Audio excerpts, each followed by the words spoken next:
Ollie, how much pride do you take in you guys leading the SEC in rushing right now? I mean, that's the number one stat I feel like we look at as an offensive line. It's a testament a lot to the hard work that we put in. Plus, with how great our running backs see their field vision, being able to hit a hole that we create for them is huge. But being able to be rated the top means a lot to us. Coming through this whole offseason, like that's a big point of emphasis for us is that we got to be able to run the ball. That's SEC football everywhere is a big emphasis on running the ball, and being able to be the best at it is a huge testament to the hard work that we've put in this entire offseason.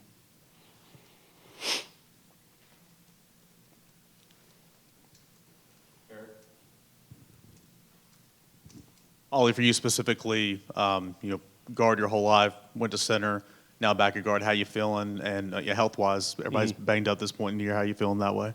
I'm feeling good. Everybody's feeling good. It's I'm a lot more comfortable being able to move back to the position that I've been working at, and there's a confidence level that kind of comes with that as well.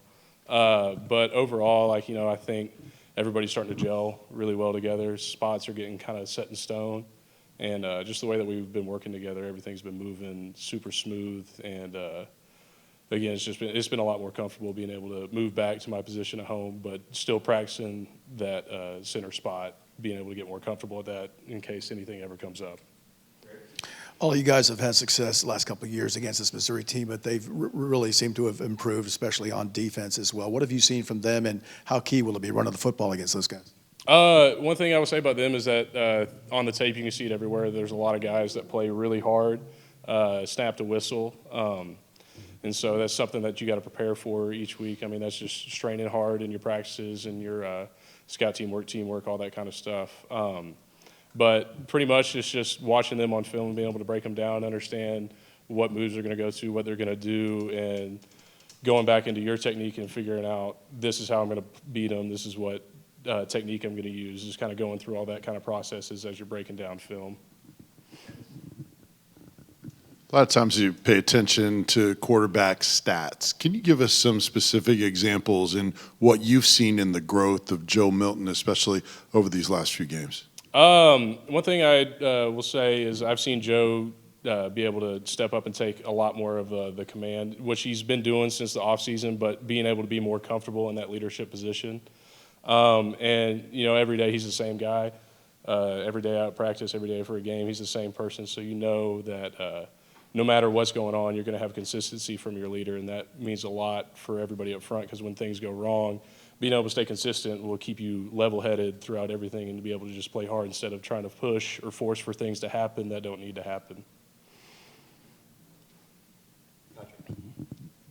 You kind of touched on the running backs earlier. What's it been like for you to see Jalen Wright kind of take off and every year continue to get better and better? Now he's having a really good season.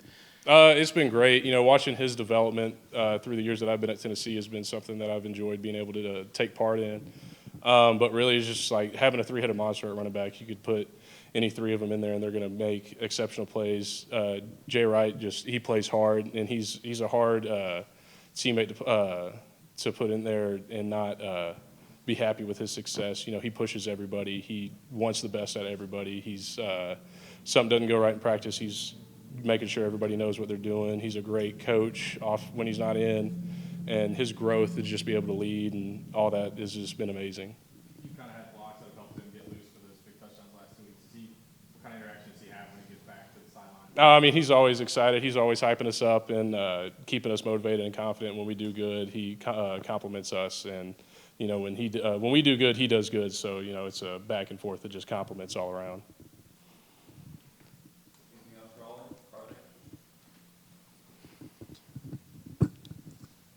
Ollie, after that Florida game, a lot of people weren't very kind to you on social media. How much did you feel like that personally motivated you to up your game and, up your level of play here at the University of Tennessee?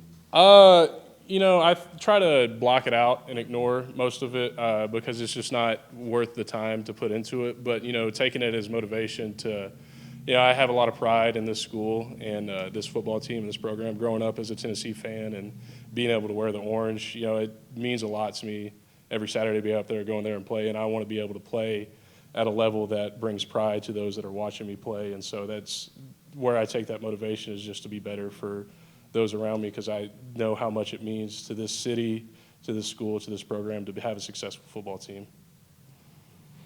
Anything else? All right, thanks, Ollie. Appreciate it. Thank you all.